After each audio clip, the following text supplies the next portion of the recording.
Assalamualaikum warahmatullahi wabarakatuh. Berjumpa lagi di PWMU Podcast bersama saya Rista Erviana Giordano. Dan tema kita kali ini sangat-sangat menarik, yakni menjaga integritas keuangan daerah di tengah skandal kredit fiktif Bank Jatim.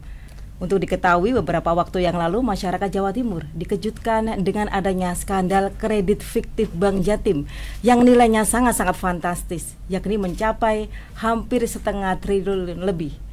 Dan apa tanggapan wakil rakyat terkait hal ini dan apa upaya mereka untuk mendorong Pemprov Jawa Timur agar tidak terjadi lagi kasus yang sama? Di studio kami telah hadir narasumber inspiratif kami, seorang politisi muda dan juga seorang rising star dari Partai Gerindra, yakni Aufa Jafiri SAK. Assalamualaikum warahmatullahi wabarakatuh, Mas Aufa. Waalaikumsalam warahmatullahi wabarakatuh. Ya, kabarnya gimana? Alhamdulillah baik.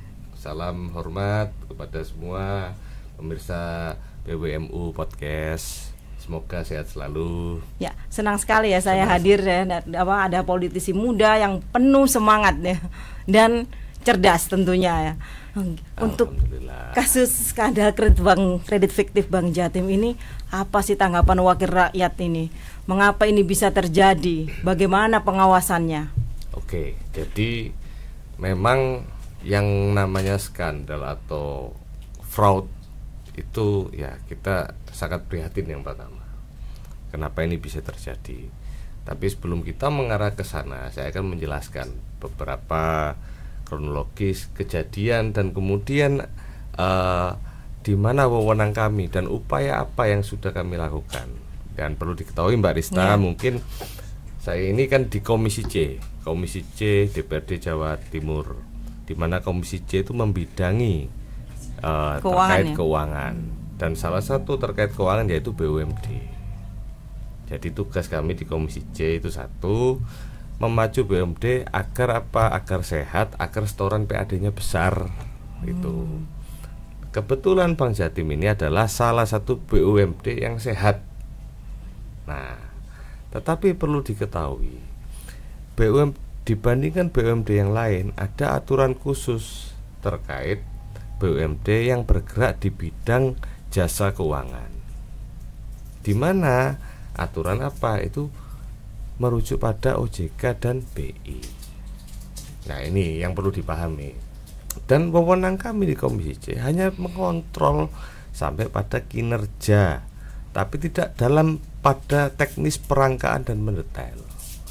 Kredit ini terjadi ketika kami mendapatkan selentingan-selentingan awalnya. Kok ini disinyalir ada kredit yang bermasalah.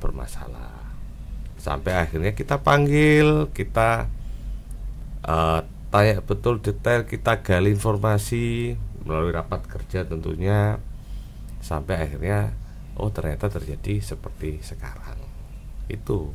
Dan ini terjadi di Bank Jatim cabang Jakarta, betul Jakarta, ya. Jadi memang kadang kita ini kan melihat, kita mau mengorek secara detail sampai tataran teknis ini tidak memungkinkan. Kenapa tidak memungkinkan? Satu, pertama, industri jasa keuangan Bank Jatim termasuk di dalamnya ini diawasi ketat oleh OJK, oleh BI, dan ya tidak ngawur-ngawur gitu loh. Jadi kemudian kalau kita masuk, kita menggali informasi melalui rapat kerja. Sekali lagi saya sampaikan berapa perangkaannya. Perangkaan dalam arti tataran yang global umum, tapi sampai masuk teknis kita tidak memungkinkan itu problemnya. Dan di kemudian hari atau di hari-hari setelah kasus-kasus ini terjadi, dan perlu diketahui ya, ini bukan yang pertama kali loh Bank Jatim ini. Ini sudah template, gitu loh. Ini sudah template. Kenapa saya ngomong template? Loh, ini terjadi di cabang Perak, terjadi di cabang Kepanjen, yang dan terbaru ini yang kesekian kalinya, untuk kesekian kali. Dan ini sudah kita ingatkan berkali-kali. Satu, setiap rapat saya bilang sistem pengendalian internal. Jadi tolong dibenahi betul sistem pengendalian internal. Ya, misalkan kayak apa sistem pengendalian internal itu sendiri? Jadi dalam sistem pengendalian internal itu satu ada audit internal, kedua ada pembagian wewenang. Nah, kadangkala ketika pembagian wewenang ini satu orang bisa memutuskan banyak hal, ini kan sudah salah, sudah keliru, gitu. Memang ada indikasi seperti itu ya di Bank Jatim ini. Indikasinya seperti itu. Kalau kita ngomong berbicara yang terkait, nanti saya sampaikan ini dikira ngadi-ngadi. Nah, poin yang ingin saya sampaikan begini. Kasus ini sekarang sedang ditangani oleh aparat penegak hukum, dan kita dorong kejaksaan. Wah, kejaksaan luar biasa sekali kinerjanya, kan begitu. Salah satu lembaga penegak hukum yang hari ini luar biasa, kita apresiasi, terima kasih. Saya ingin menyampaikan, ketika kejaksaan kemudian ingin menggali lebih dalam, ada informasi, bisa kemudian kita sampaikan. Kita Komisi C ini sudah merekomendasi terkait sistem pengendalian internal, terkait kemudian ini direksi, terkait banyak hal, sampai kita rekomendasi ganti direksi, yang akhirnya alhamdulillah direspon oleh Ibu Gubernur. Ada RUU PSLB kemarin, jadi direksinya harus diganti karena pengalokasian kredit itu ada limit. Jadi cabang ini di limit sekian, kalau nilainya besar ini harus persetujuan pusat. Dan mohon maaf saya sampaikan pemirsa, kejahatan di dunia perbankan ini tidak mungkin sendiri, pasti sistematis kan? Sistematis dan berjamaah ya. Iya. Nah, ini kita monggo dukung aparat penegak hukum, dalam hal ini kejaksaan, untuk terus gali gitu. Karena tidak mungkin ini sesuatu hal seperti ini dilakukan sendiri. Wah, kok kira ada orang yang super power ya? Mana ada ya? Barista ya di Indonesia ini kan. Avengers mungkin. Jadi wewenang itu terbatas. Tapi kalau kemudian ada wewenang-wewenang yang dilewati, nah ini yang jadi problem, jadi masalah. Ya, jadi intinya kan DPRD Jawa Timur, terutama Komisi C ini kan membidangi ya keuangan ya, cuma fungsinya untuk legislasi ya, dan monitoring. Iya. Ya. Nah, ini kan sudah kesekian kalinya ini apa Bank Jatim seperti itu ya. Ada kasus-kasus yang banyak seperti ini untuk kesekian kalinya. Ini apakah ini perannya Pemprov ini kayak gimana? Mereka kan langsung ya, ini kan menyangkut dana APBD kan. Ini menurut Komisi C ini Pemprov ini perannya kayak apa sih? Jadi masih begini, kurang apanya? Kalau kurang kenapa? Jadi kurang begini, apanya itu? Ya, Pemprov, pemerintah Provinsi Jawa Timur itu sebagai pemegang saham mayoritas. Mayoritas itu apa? 50% plus 1 dari saham Bank Jatim. Sisanya dimiliki oleh kabupaten kota se-Jawa Timur. Lalu perwakilan Pemprov sebagai pemegang saham mayoritas itu secara aturan di Biro Perekonomian. Jadi Biro Perekonomian ini membidangi BUMD. Jadi konsultasi koordinasinya dengan Biro Perekonomian. Nah, kemudian terkait kemudian beracara, nah ini kita ada apa ya, kalau saya bilang ada kelemahan atau kekurangan dalam sistem aturan kita. Kenapa? BUMD ini kalau enak ikut perda BUMD, kalau ada yang nggak enaknya ikut undang-undang PT. Nah, ini yang harus dipahami. Khusus perbankan ini sebenarnya ada OJK. Jadi ya saya bilang ayo OJK dikejar lagi. Gimana? Loh kok bisa kelolosan? Ini apa nggak diawasi bener atau yang ngawasinya ngantuk atau bagaimana? Gitu. Ya mungkin mohon maaf saya pedes ngomong seperti ini. Karena tidak mungkin OJK punya peraturan begitu luar biasa hebat ya, tapi bisa ya. kelolosan hal begini ya. Ya semakin seru ya. Nanti kita lanjutkan setelah jeda yang satu ini. Sekarang minum Kimas air mineral yang menyehatkan. Monggo Mas. Ya, kita minum dulu. Ya.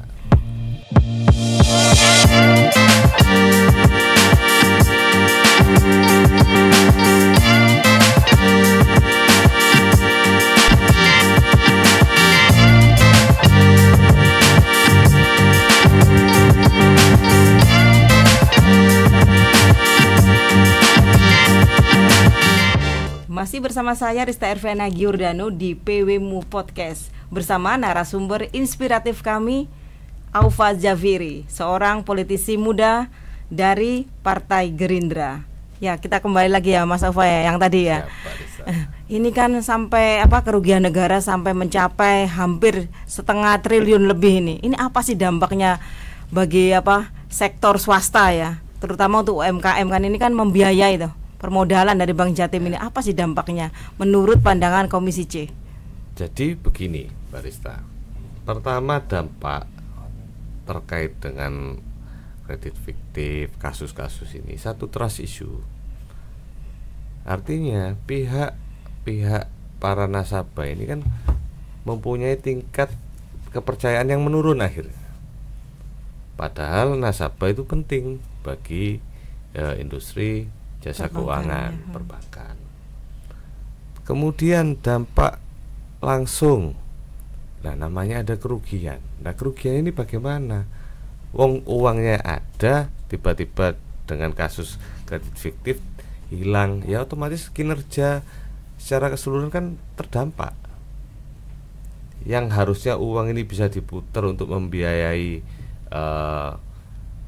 swasta, membiayai kredit konsumtif, membiayai kredit UMKM, ini akhirnya berkurang. Yang terakhir dampaknya yang paling terasa adalah karena duit yang harusnya bisa diputar ini terjadi kasus, akhirnya setoran PAD bisa turun. Kalau setoran PAD turun, kekuatan APBD Jawa Timur akhirnya turun. Kekuatan APBD turun, maka kemampuan pemerintah Provinsi Jawa Timur untuk belanja barang dan jasa yang untuk kemaslahatan masyarakat Jawa Timur ini akan berkurang. Itu pembangunan yang akhirnya misalkan kita bisa anggarkan untuk membangun 3 jembatan karena PAD-nya turun gara-gara kenapa Pak ini ada kasus Pak, duitnya yang harusnya diputar ini nggak ada sehingga kita nggak bisa ngasih PAD yang gede Pak. Bisa jadi cuma 1 jembatan itu ya. Kalau umpamanya ini kan belum kembali ya, dan kasus ini masih bergulir kan, walaupun sudah ada tersangka.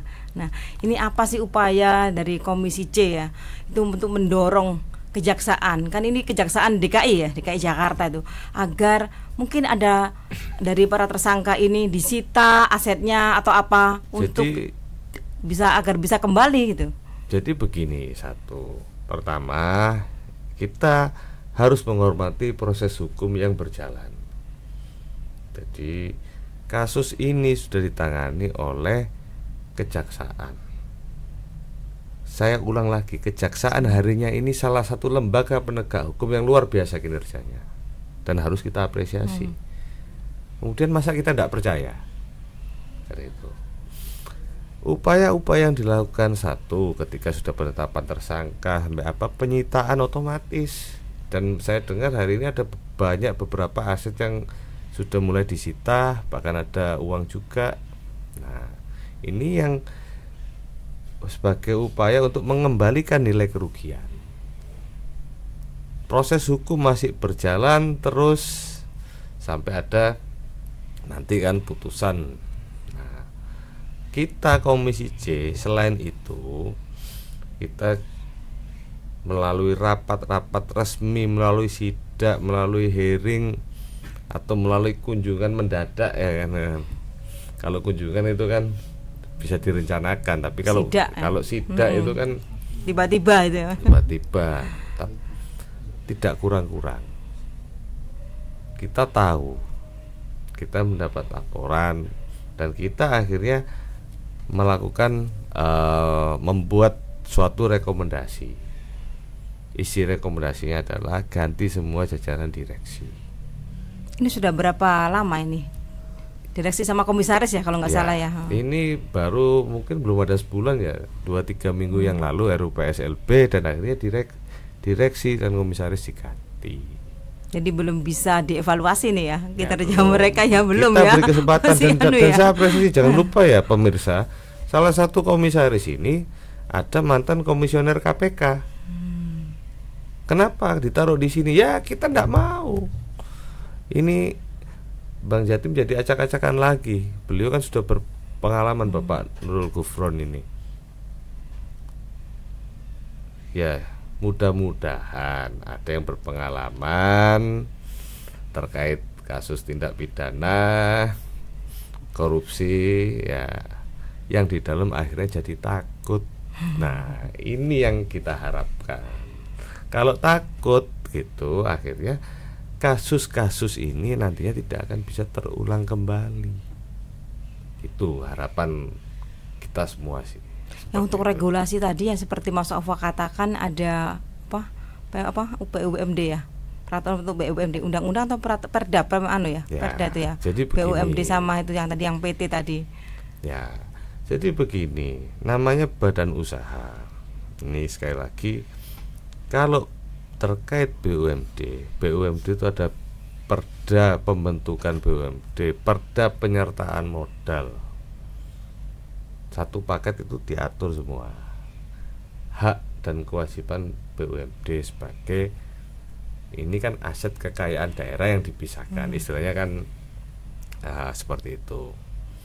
Ada yang disetori modal berupa uang tunai, ada yang disetori modal berupa aset milik pemerintah Provinsi Jawa Timur, istilahnya embreng kan gitu. Nah, di satu sisi terkait badan usaha ini ada juga undang-undang PT. Nah, makanya saya bilang kenapa BUMD ini kalau ada enaknya ikut perda BUMD. Kalau ada nggak enaknya ikut perda BT. Nah, undang-undang BT. Jadi ini kan apakah ini regulasinya yang harus dianu ya? Ya, kita kalau saya pribadi berpendapat ini harus dikaji. Jadi ketika regulasi ini kemudian ada celah, banyak celah, ya harus dikaji. BUMD ya BUMD pure milik pemerintah provinsi, tanggung jawabnya dengan pemerintah provinsi. Jangan kemudian ikut aturan yang lain kan gitu. Karena memang haknya pemerintah provinsi, betul, ya. Karena betul. BUMD milik mereka gitu kan. Betul. Dan pemerintah provinsi ini sekali lagi ini masyarakat Jawa Timur keseluruhan. Karena duitnya provinsi ya dari masyarakat Jawa Timur, dari bayar pajak. Ini hak. Jadi bukan hanya pemerintah provinsi Jawa Timur, tapi pemerintah provinsi Jawa Timur adalah representasi masyarakat Jawa Timur secara keseluruhan. Untuk sejauh ini apakah mempengaruhi ya di sektor ekonomi terutama di kabupaten kota? Apakah sudah ada yang melapor ke Komisi C bahwa mereka sektor ekonominya terganggu atau bagaimana? Kalau sampai detik ini saya rasa hampir jarang ya yang masyarakat yang seperti itu. Karena berkaitan dengan perbankan ini efeknya adalah indirect. Ya, tidak kayak orang minum es kan seger langsung. Tidak seperti itu. Jadi memang secara tidak langsung pasti terdampak. Yaitu logika sederhana seperti tadi yang saya sampaikan. Kita ini punya uang nih, harusnya bisa diputer. Kalau diputer, nyalurin kredit ini disalurkan kepada salah satunya sektor UMKM. Loh, orang bisa punya modal untuk berdagang. Di satu sisi Bank Jatim sendiri ya sebagai pemilik dana penyalur kredit dapat keuntungan. Nah, kalau kemudian dananya ini yang diputar ini berkurang, ya otomatis kan jumlah orang yang mendapat kredit, yang bisa mendapat kredit ini semakin berkurang, nominalnya juga berkurang. Apa berdampak? Ya berdampak pastinya kan. Tapi konstituen belum ada yang yang menyalur aspirasinya ya. Gitu. Jadi karena memang masyarakat ini kan jujur sebagian besar masyarakat sebenarnya masih alergi dengan pangan begitu. Ya nanti kita lanjutkan lagi ya yang diskusi yang semakin seru ini. Monggo diminum Kimas. Sehat loh Mas ini Mas. Iya. Monggo. Kita kembali setelah jeda berikut.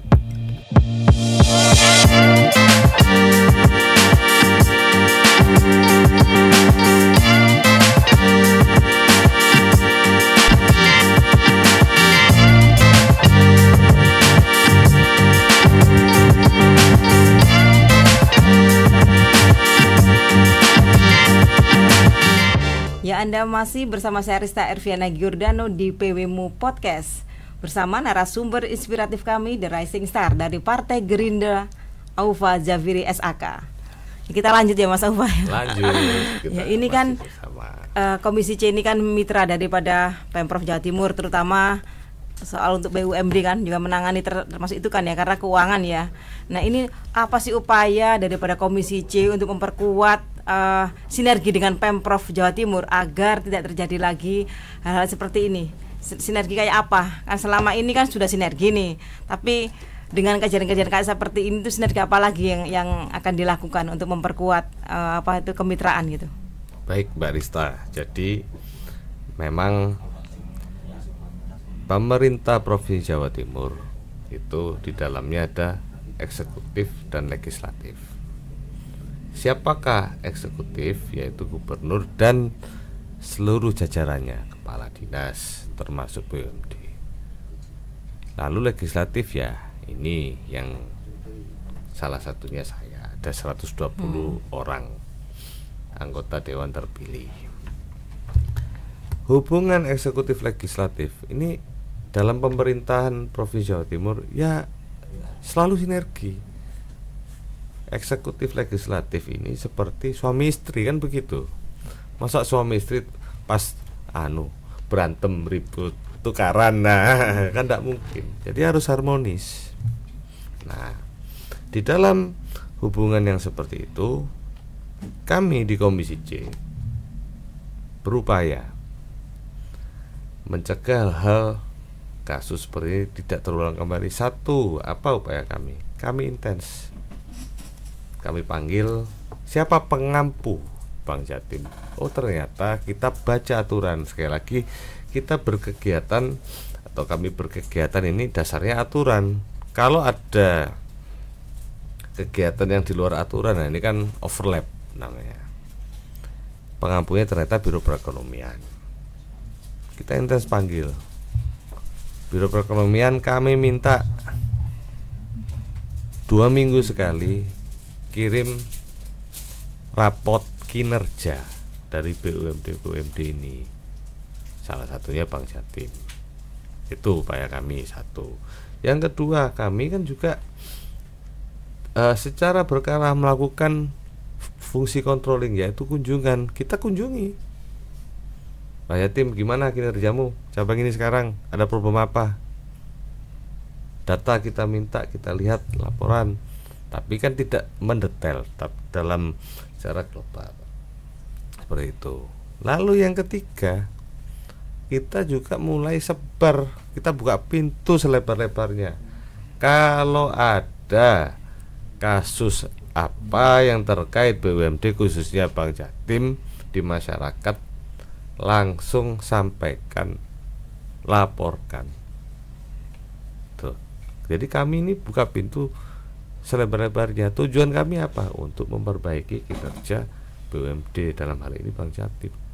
Ya, tapi dalam hal ini kan apakah ada Komisi C itu memberikan masukan atau kritikan? Kan nggak harus monitoring atau cuma sekedar legislasi ya, tapi juga harus ada masukan, harus ada kritik biar balance ya. Ya, jadi satu, kita langsung ke lebih tajam lagi nih. Apa yang menjadi masukan dari Komisi C? Khususnya saya sampaikan, rubah SOP, perketat lagi. Jadi kalau aturannya longgar, ya otomatis punya kesempatan untuk melakukan penyimpangan-penyimpangan. Tapi SOP ini kan juga berdasarkan POJK, peraturan OJK. Itu satu. Kedua, rombak SDM. Seperti yang kayak tadi ya, komisaris, direksi itu ya. Jadi para nunsewu, para karyawan, para pekerja di Bang Jatim ini harus betul-betul qualified. Sudahlah, kita tahu, dan saya tidak mau ngomong sebenarnya, tapi tak ngomong dikit gitu. Ngomong banyak juga nggak apa-apa loh Mas. Biasanya kan titipan si A, si B, ya nggak apa-apa titip, boleh, tapi qualified.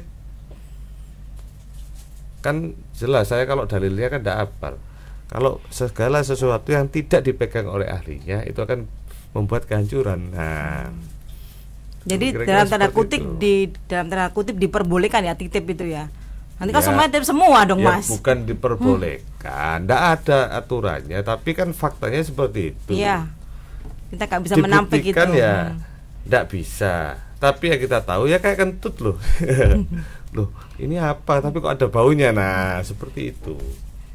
Ini budaya-budaya itu harus kita rombak.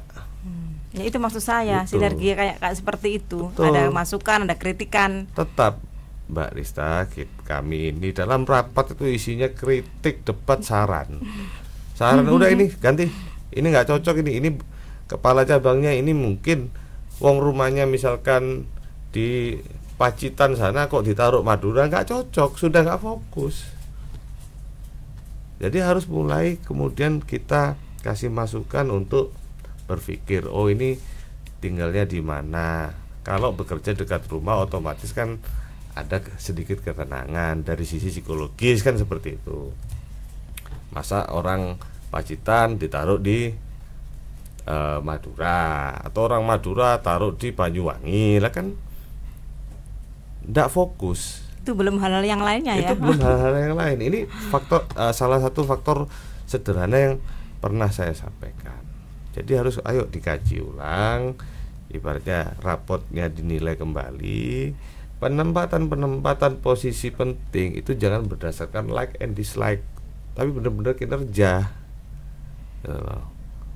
Nah, ini kan hanya di Bank Jatim ya, kasusnya Bank Jatim, belum ada BUMD lainnya, seperti ada PWU kan masih banyak ya, BUMD yang dimiliki oleh Pemprov Jawa Timur dan mereka juga terlibat hal yang sama ya, misalnya korupsi kayak gitu.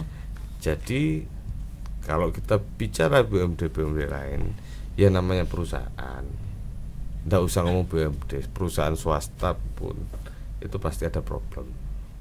Entah itu problem keuangan, entah itu problem fraud semacam ini. Tapi sorotannya kan nggak kayak BUMD karena itu kan dibiayai oleh APBD. Betul. Tapi poinnya adalah wong perusahaan yang lain pasti punya masalah, apalagi BUMD. Apa permasalahannya ya? Banyak kemudian yang tidak puas atas banyak hal.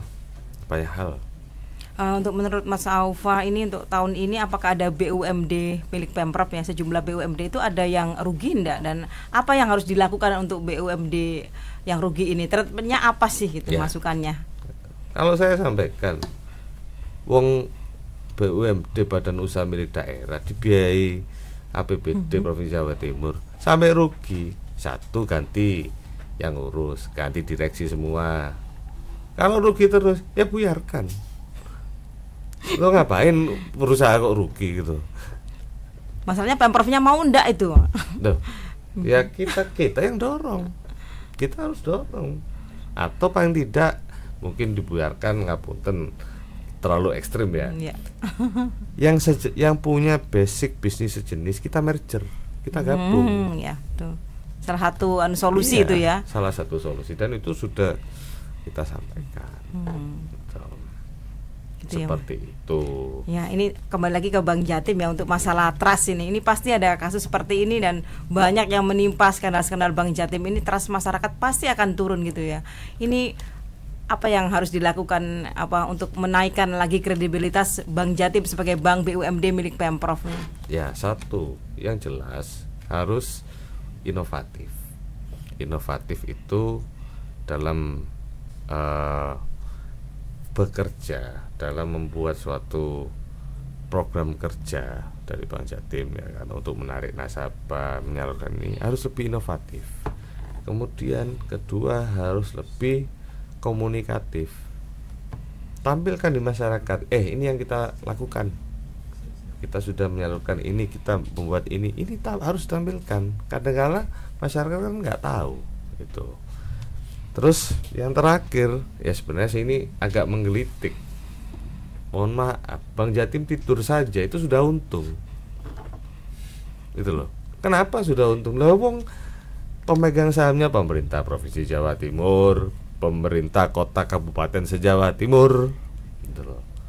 Dananya kemudian langsung ditaruh Ya kata orang Jawa dananya udah nyepak itu, nggak usah cari-cari nampak nasabah susah-susah gitu ya. Tidur aja udah untung. Mereka kebangetan kalau gitu ya. Kebangetan.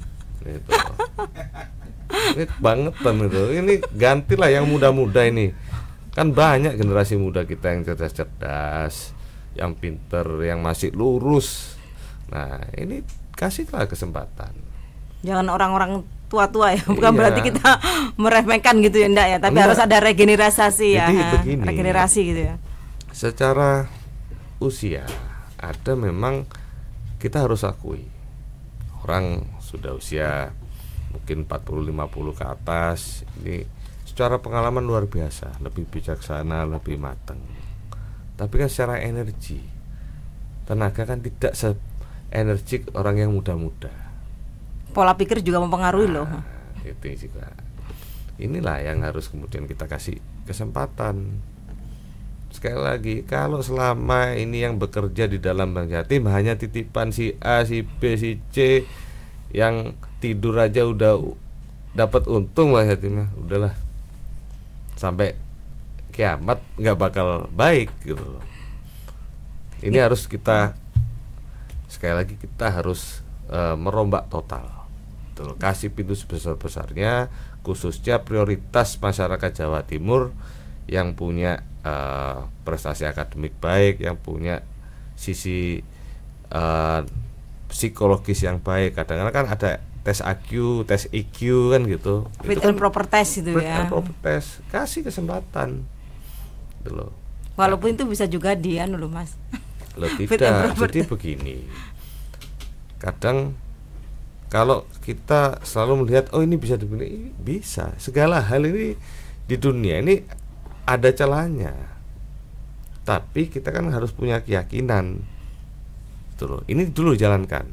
Ayo coba kita awasi bareng-bareng. Nah, gitu. Ya, Mas Aufar, sayang waktunya terbatas. Sebetulnya masih banyak ya yang saya tanyakan kepada Mas Aufar ini ya. Sayang waktunya terbatas dan kita harus akhiri ya. Demikian PWMU Podcast kali ini. Saya Rista Erviana Giordano. Wassalamualaikum warahmatullahi wabarakatuh. Sampai jumpa.